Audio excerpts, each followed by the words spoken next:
Históricamente se nos ha venido recalcando que somos un país pobre. Nos lo han impregnado en la ropa, en los sentidos, la cultura, la comida, untado en la piel, el pelo, tatuado en el alma para ocultarnos de que en realidad lo que somos es un pobre país, que ni sabe a lo mismo ni se escribe igual.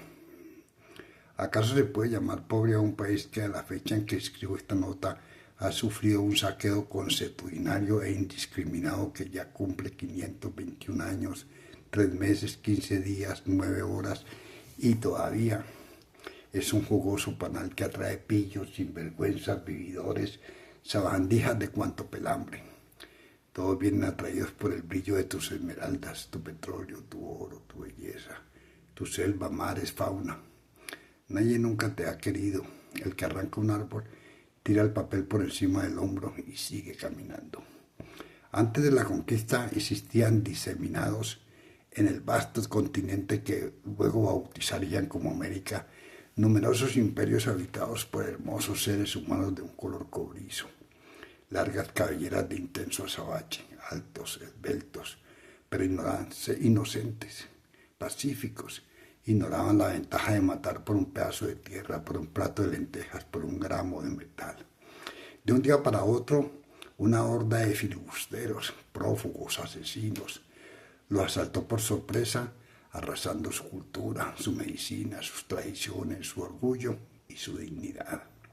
Pisotearon la cultura, las creencias, nos colmaron de enfermedades, virus, bacterias, gonorrea, sífilis, sarampión, tuberculosis. Arrasaron con nuestra paz. La tranquilidad la empujaron como mano esclava a los socavones tallados en la profundidad de nuestra herida tierra para robarle los metales apetecidos por nuestra insaciable madre patria. En Europa se puso en boga una máxima para regatear un mínimo artículo en el mercado. Vale más que un Potosí. Potosí es una región de Bolivia que fue una serie de suaves y otras puntiagudas colinas enclavadas en el altiplano latinoamericano. En su tiempo, la plata se encontraba a flor de tierra. Bastaba doblar la cintura y recoger, y eso hicieron. A poco menos de un siglo del inicio de la conquista, ya gran parte de esas graciosas colinas se había ido a la corona amontonada en galeones. El hermoso paisaje andino pasó a ser un valle arrasado, como bombardeado, hollado aquí y por toda parte. En menos de un pestañazo de la otrora noble raza y sus antiquísimos imperios, no quedaba más que un rescoldo, disminuido por la enfermedad, la dieta de hambre y la servidumbre impuesta a la erróneamente llamada raza indígena. La habían disminuido a mucho menos de la mitad. El más grande holocausto de la historia humana se justificó en el derecho natural del europeo por considerarse una raza superior, amparada por la religión católica y el racionamiento de causa justa. Eso justificó que el conquistador Hernán Cortés, a pocas semanas de haber desembarcado en México, asusando perros rabiosos, caballos y pólvora, se tomó la vida de sobre 23.000 indígenas y sometió millares a engrosar a sus filas en contra de sus propios hermanos. En la Española o San Salvador, la isla que hoy comparten Haití y República Dominicana, un indescriptible paraíso. Moraban por encima de 100.000 raizales empantados entre taínos, arahuacos, caribes y saboyanos. Para el año 1506, a 13 años del descubrimiento de América, la isla apenas contaba con una población que no superaba los 60.000 habitantes entre españoles y los pocos indígenas que sobrevivientes al holocausto inducido por la enfermedad, los perros, el hambre y el trabajo esclavo. La isla per se, totalmente deforestada, le sobrevivía uno que otro árbol a la endemoniada fabricación de carabelas y galeones. La conquista en parte norte del continente, para mediados de los 700, se ufanaba de haber exterminado hasta el último de los mohicanos, esta hermosa raza que habitaba gran parte de la costa oriental de Norteamérica y prácticamente la totalidad de los sobre 320 millones de búfalos que sacudían la pradera que baña el majestuoso río Mississippi, cuando en su inmigración anual. En tanto la raza indígena agonizaba, las coronas europeas fortalecidas militarmente con el botín extraído de América se disputaban la tierra y sus tesoros. Nuestras costas se llenaron de piratas, filibusteros, corsarios alquilados por las casas reales para asaltar los galeones repletos de oro y plata.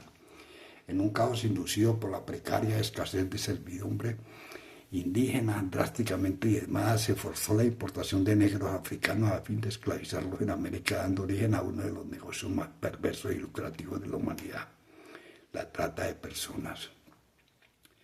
Las ventajas traslucían por partida doble. Por un lado, solucionaba el problema de escasez de mano de obra, y segundo, los africanos eran más resistentes a las enfermedades debido al milenario contacto con los europeos y, por supuesto, superiores en fuerza y sumisión, consecuencia del impacto físico-social de foráneos desenraizados.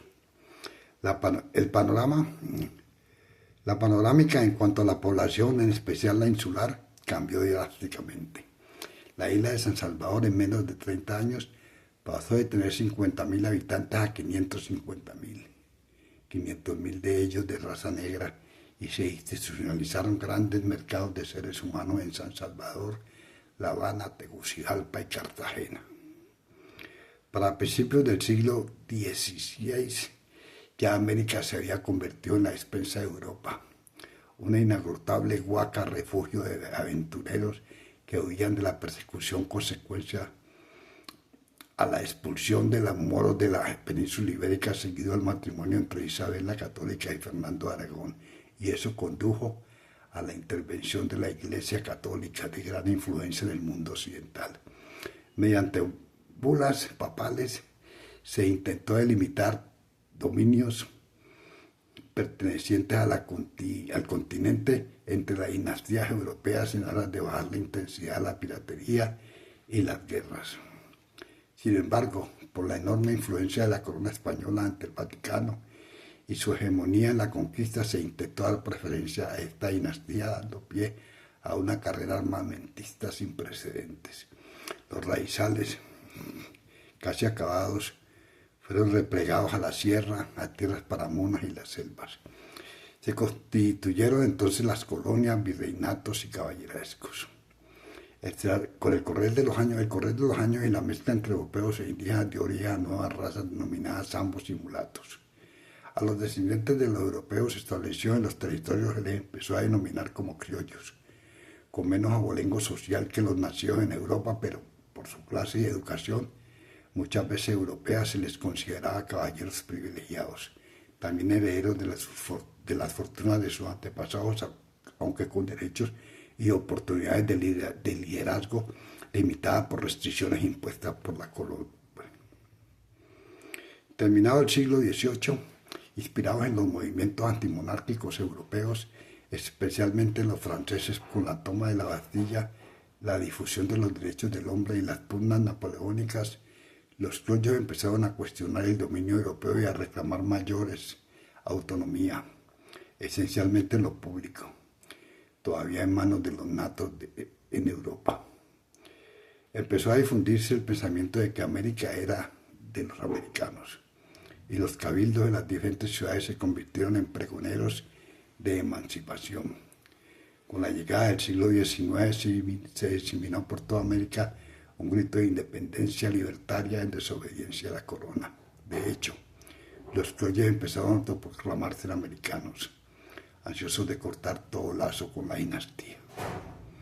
En ese orden de ideas, los criollos, infinitamente más avisados que el pueblo raso campesino, indígena y esclavos, tomaron la vocería del movimiento y los puestos de mando dentro de la militancia independentista. La plebe, por su parte, le jaló al cuento de que la independencia traería libertad y aliviaría un tanto el agobiante pago de tributos a la corona. En 1818 se proclamó la independencia de la Nueva Granada, que en realidad significó arrebatar las tierras al rey para pasar a ser patrimonio exclusivo de las familias criollas. Las condiciones para los raizales, esclavos y campesinos, a los mismos que se les exigió magnos sacrificios, que pelearon casi descalzos, armados a veces con machete o con una lanza, que atravesaron los páramos andinos prácticamente desnudos, que caían por millares víctimas del paludismo, otras enfermedades o la pólvora española, las condiciones no cambiaron en lo absoluto. No hubo independencia y menos libertad. Los esclavos siguieron siendo esclavos y los indios sirvientes. Corriendo el año de 1813, durante un periodo de tiempo que se denominó, la historia lo denominó como la patria boba, las familias criollas se enfrentaban entre sí. Un bando denominado Estado Libre de Cundinamarca, centralista, liderado por Antonio Nariño, y su contraparte, inclinada por un Estado federal con asentamiento mayormente antioqueño, caucano y boyacense, liderado por Camilo Torres Tenorio. Este conflicto marcó el inicio de guerras, conflictos y trifulcas que no han dado un solo día de reposo a esta sufrida tierra y que nos han costado perder gran parte de la geografía nacional, como el istmo de Panamá y el trapecio amazónico. Contando mal, solo en el siglo XIX se sucedieron en Colombia 9 grandes guerras civiles y un sinnúmero de conflictos. Las familias criollas, luego de fracasada la invasión a España por parte de José Bonaparte, hermano de Napoleón, y apodado José Botella por su afición al licor, debieron enfrentar la arremetida de la corona, que pudo renovar sus fuerzas y emprender campaña para recuperar los territorios americanos. Al frente de la tropa española formó filas el duque Pablo Murillo y Murillo, derrotado definitivamente en Boyacá el 7 de agosto de 1819 y sellando de esta forma la cacareada independencia y libertad de la Nueva Granada. Fácil imaginar la oportunidad que se abría para la ambición criolla. El inmenso nuevo mundo del rey puesto en bandeja para los más avisados. Los apellidos que asusaron la plebe raizal, indígena y esclava a rebelarse contra la corona pasaron a ser grandes terratenientes, dueños de las enormes cuerdas de servidumbre y cuadras de esclavos que antes fieles a la corona ahora pasaban a formar ejércitos particulares, algunos con escudo familiar y bandera propia. Sin siquiera un periodo de gracia para sanar las heridas dejadas por la gesta emancipadora y 3 largos siglos de inequidad. Las luchas internas por el poder y la tierra entre centrales y federalistas no daba reposo a la aporreada patria. Panorama que cambió en 1848, puesto que, como en el fondo del conflicto no se apuntaba en ideales, pero en la disputa por la tierra los criollos no encontraron ningún obstáculo en cambiarse para conservadores y liberales. Los llamados conservadores o godos tomaron posición al lado de la Iglesia Católica, defendiendo el legado tradicionalista español, y los liberales o cachiporros se dejaron seducir por la filosofía libertaria heredada de la Revolución Francesa. Lo prestante de las familias criollas que habían agenciado grandes latifundios, esclavos y servidumbres se apuraron a conformar sus propias guarniciones o ejércitos. Una de las más emblemáticas, la familia Mosquera de Popayán, Cauca, emparentada con duques, condes y demás rimbombancia española, y por lo mismo una de las más ricas. En esa familia nació Tomás Cipriano Ignacio María de Mosquera Figueroa y Arboleda Salazar, 4 veces presidente de Colombia, una de ellas como usurpador al mando de una cuadrilla de esclavos y servidumbre familiar. Mosquera estuvo involucrado en la mayoría de los conflictos del siglo XIX, unas veces como federalista, otras como liberal o conservador, porque para los efectos ambos partidos son lo mismo, y por eso militó en todas las tondas según la conveniencia del momento. Terminado el conflictivo siglo XIX y concluida la llamada Guerra de los 1000 días, Colombia vivió un periodo de compás intermitente, interrumpida por los inagotables conflictos partidistas, recrudecidos con la llegada al escenario nacional de grandes caudillos, los cuales, cada uno con su propio discurso, asusaron sus huestes a un conflicto fratricida que recrudeció en 1948 con el asesinato del candidato liberal Jorge Eliezer Gaitán. La llamada violencia de Colombia dejó 200 62.917 muertos en total de cerca de los 10 millones de víctimas que cobró la violencia del siglo XX en su totalidad. En 1958, tras la caída del dictador Gustavo Rojas Pinilla, los apellidos más prestantes de Colombia, tanto liberales como conservadores, en aras de ponerle freno al terror desatado por el bandolerismo liberal con la llamada chusma y los pájaros conservadores brazo a brazo paraco del Estado, trazaron repartirse el poder durante 16 años, gobernando 4 años los liberales, que se arropaban con un trapo rojo, y otros 4 los conservadores que optaron por el color azul, pero que en el fondo eran la misma vaina. Esta jugada política, denominada Frente Nacional, excluyó del pastel político a cualquier otro aparecido que no tuviese como respaldo una fortuna familiar y un apellido prestante.